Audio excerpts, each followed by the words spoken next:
Humanity's most powerful invention is something no one can touch. A story strangers agree is real. A spear can feed a family. A shared story can command 10,000 hands.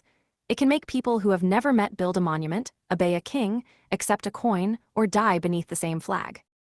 That solved a brutal problem. Personal trust does not scale forever. Psychologist Robin Dunbar's research places a typical human social network around 150 meaningful relationships. It is not a rigid ceiling, but the pattern appears across cultures and historical periods. Beyond that circle, how do you trust someone whose name you do not know? You give them the same invisible world. Around 11,500 years ago, hunter-gatherers gathered at Göbekli Tepe in what is now Turkey. They raised limestone pillars weighing several tons and covered them with foxes, vultures, snakes, and human forms. These people had no writing, no metal tools, and no known state ordering them to work. So why did separate groups cooperate? The honest answer is that nobody knows their story. But the physical evidence is striking. Archaeologists Oliver Dietrich, Jens Notroff, and Klaus Schmidt documented smashed animal bones from large meals inside the structures. They proposed that repeated building, feasting, and ritual helped different groups cooperate and reinforced a shared identity. The carvings may have preserved crucial myths, but their exact meaning is lost. The stones prove cooperation. The myth remains an interpretation. Still, Göbekli Tepe reveals the mechanism. A sacred place turns strangers into participants. A repeated ritual synchronizes their behavior. A common symbol tells them, "You belong here." Suddenly, cooperation can extend beyond relatives and close friends. 6,000 years later, the city of Uruk pushed that mechanism further. Its earliest clay tablets, dating to roughly 3,300 BCE, recorded quantities of goods.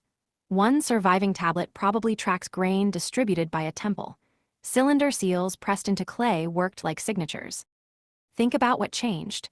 Trust no longer lived only inside a person's memory. It lived in a symbol. A clerk did not need to know every worker. A merchant did not need to witness every promise. If everyone accepted the tablet, the seal, and the authority behind them, thousands of strangers could coordinate. Then shared stories gained supernatural enforcement. Benjamin Persici, Ara Norenzayan, Joseph Henrich, and their colleagues tested people across 8 very different societies.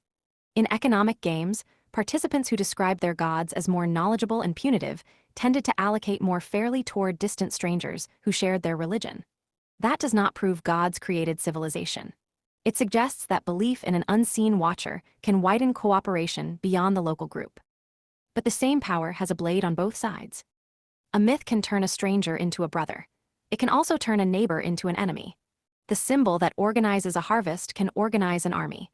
The divine king, the chosen people, the sacred border, and the superior race all use belonging to demand obedience. Civilization was never built by one universal legend. The deeper invention was the idea that invisible agreements could be treated as real. Kingdoms, laws, money, corporations, nations, and human rights are profoundly different, but each depends on millions of people recognizing the same imagined rules. That is the counterintuitive twist. Civilization did not replace myth with reason. It learned to scale myth with temples, records, schools, courts, and screens.